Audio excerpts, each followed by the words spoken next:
Muy buenos días, yo soy Orellana María Rosa y soy del profesorado de primaria. Para comenzar, me parecería interesante señalar qué es la ciencia. Se llama ciencia a los tipos de conocimientos cuyo valor de la verdad pueden ser corroborados mediante observaciones, experimentos y razonamientos lógicos.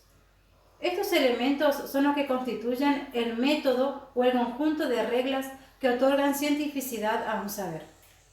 El método científico no es una serie de pasos, sino más bien el uso coherente, articulado y sistemático de una variedad de medios para alcanzar determinados fines. Ahora bien, ¿qué son las ciencias naturales? Las ciencias naturales son aquellas que describen, organizan y comparan los fenómenos naturales, es decir, los procesos que tienen lugar en ellos. ¿Cuál es el objeto de estudio de las ciencias naturales? El objeto de estudio de las ciencias naturales es la naturaleza. El método de estudio es el método científico. El objeto de estudio de las ciencias naturales es la naturaleza y el método de estudio es el científico. Se la considera dentro de las ciencias prácticas, que son relacionadas con la observación y la experiencia. Se verifican a través de la experimentación. Cuando hablamos de ciencias naturales, primero le voy a explicar esta parte. Ciencias naturales. Las ciencias naturales, allí podemos encontrar las ramas de ellas, que son la biología, la geología, la física, la química y la astronomía. La biología se ocupa del estudio de todos los seres vivos. La geología estudia el origen, la estructura y la evolución de la Tierra y los elementos que la componen. La física estudia las propiedades de la materia y los cambios transitorios. La química estudia la materia, los cambios permanentes. La astronomía estudia los cuerpos celestes. Cuando hablamos de ciencias naturales, también podemos referirnos a las ciencias naturales como producto y como proceso. Generalmente, cuando hablamos de ciencias naturales, se nos viene a la mente una cierta cantidad de conocimientos que la humanidad ha construido durante varios siglos que nos sirven para explicar cómo funciona en nuestro mundo natural.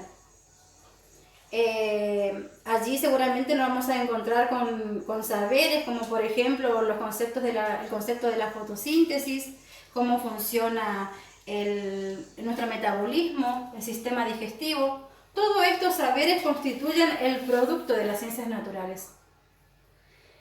Las ciencias naturales también son procesos, es decir, modos de conocer la realidad a través de los cuales se produce este producto.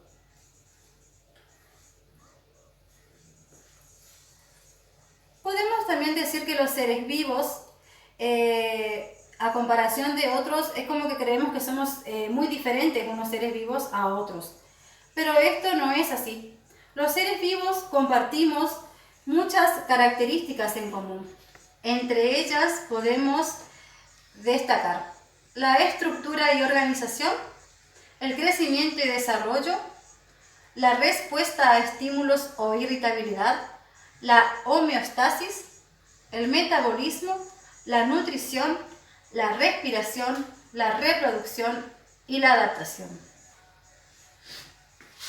Cuando nos referimos a estructura y organización, nos estamos refiriendo a que todos los seres vivos estamos constituidos por células. Estas células están altamente organizadas para formar tejidos, órganos, aparatos y sistemas para dar origen a un ser vivo. Crecimiento y desarrollo. Al referirnos al crecimiento, nos referimos al aumento del tamaño del ser vivo. Y cuando hablamos de desarrollo, nos referimos a la capacidad de producción de gametos, masculinos y femeninos. Respuestas a estímulos o irritabilidad. Es la capacidad que tiene el ser vivo para reaccionar a ciertas situaciones que pueden venir tanto del exterior como del interior. Ahí podemos, por ejemplo, mencionar a la dilatación de las pupilas que se producen para que podamos ver mejor en la oscuridad. La homeostasis se refiere a la capacidad que tiene el individuo, el ser vivo, de regular y mantener en equilibrio sus condiciones internas. El metabolismo es el conjunto de todas las reacciones químicas que ocurren en las células y en el organismo. La nutrición es el proceso por el cual el ser vivo obtiene los nutrientes necesarios para realizar todas las actividades que quiera realizar, que quiera hacer. La respiración es el intercambio de gases que tiene el individuo con el ambiente. La reproducción es la capacidad de dar vida a un nuevo ser vivo y de transmitir nuestras características más sobresalientes a ese nuevo ser vivo. Y la adaptación se refiere a las características favorables que poseemos que nos permiten sobrevivir en el entorno. Otro tema muy importante es la clasificación de los seres vivos. Dentro de esta clasificación encontramos 5 grandes grupos. Tenemos al reino animal, al reino vegetal, reino fungi, reino monera y reino protoctista. Dentro del reino animal se encuentran los animales. Aquí nos incluimos nosotros, es decir, el hombre. Este reino se caracteriza por el hecho de que no producimos nuestros propios alimentos, es decir, nos alimentamos de otros seres vivos. Somos organismos pluricelulares, es decir, eucariotas. El reino vegetal está constituido por las plantas. Estas sí elaboran su propio alimento, para lo cual necesitan agua, sol, dióxido de carbono y los nutrientes que se extraen del suelo. Son organismos también pluricelulares, es decir, eucariotas. El reino fungi está constituido por hongos, setas, mohos, etc. Estas también son eucariotas.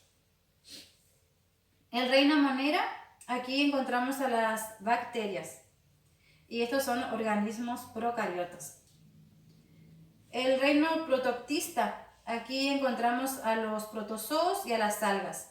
Estos también son organismos eucariotas. Como mencionamos anteriormente, dentro del reino vegetal se encuentran las plantas. Una de las características más importantes que poseen las plantas es la capacidad de generar fotosíntesis. La fotosíntesis que producen las plantas son la base fundamental de la variedad de ecosistemas que existen en nuestro planeta. Para que una planta pueda producir fotosíntesis necesita de dióxido de carbono, energía de la luz solar, nutrientes y agua. Pero ¿cómo se produce la fotosíntesis? La fotosíntesis se produce a través de 4 grandes etapas o procesos. El primer proceso es el de absorción. El segundo es el de circulación. La tercera etapa o proceso es la de fotosíntesis. Y la cuarta es la de respiración o eliminación de desechos. En la etapa de absorción, las plantas poseen también células. Estas se llaman cloroplastos y se encuentran mayormente en las hojas de árboles y plantas. Los cloroplastos a su vez tienen moléculas. Entre las más importantes está la molécula de la clorofila. Es la que absorbe desde las hojas la energía de la luz del sol. Además, las plantas tienen raíces para absorber agua y nutrientes. Por último, desde las hojas, las plantas absorben dióxido de carbono de la atmósfera.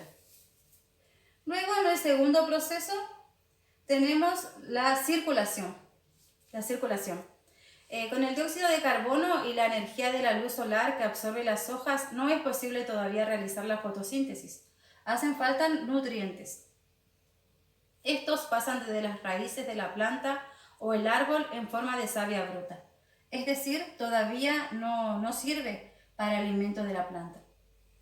Luego tenemos a la fotosíntesis, que es la tercera etapa. Cuando la savia bruta llega a las hojas, entonces los cloroplastos empiezan a transformar la energía lumínica, el agua, los nutrientes y el dióxido de carbono en energía química como es la glucosa y otras moléculas muy importantes. Todas ellas forman la savia elaborada. Esto quiere decir que ahí sí sirve ya para el alimento de la planta. Luego tenemos la etapa de respiración o eliminación de desechos. La planta aprovecha al máximo la savia elaborada y el único desecho que produce es el del oxígeno. Así como dijimos que mediante el proceso de fotosíntesis la planta elabora su propio alimento, también podemos hablar de la nutrición humana. ¿Pero qué es la nutrición humana?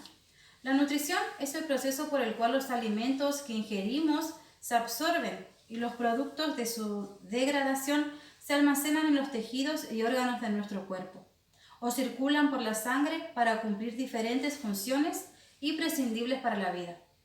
Los sistemas digestivo, respiratorio, circulatorio y excretor urinario trabajan de manera coordinadas para que nuestro cuerpo adquiera todos los nutrientes necesarios para que podamos realizar todas las actividades que se te puedan ocurrir.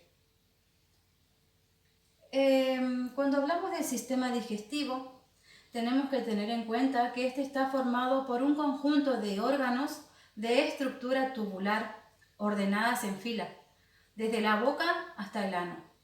La entrada de alimentos, es decir, la entrada de alimentos y de salida de materia fecal respectivamente.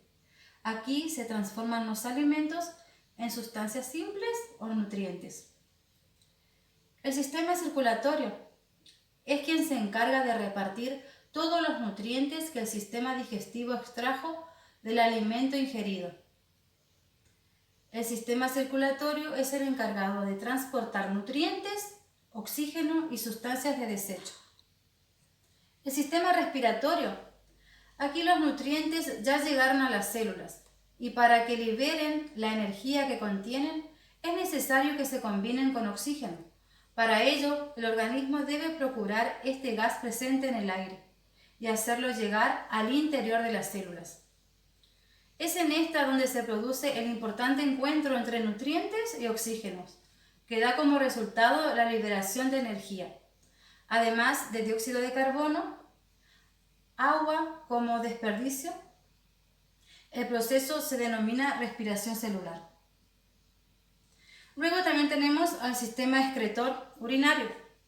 Parte de lo que no sirve de los alimentos se desecha como materia fecal. El dióxido de carbono se expulsa durante la respiración. Los riñones cuentan con miles de filtros microscópicos encargados precisamente de filtrarla. Cuando esta filtración se produce, siempre quedan muchos restos de agua y es aquí donde se lo elimina en forma de orina.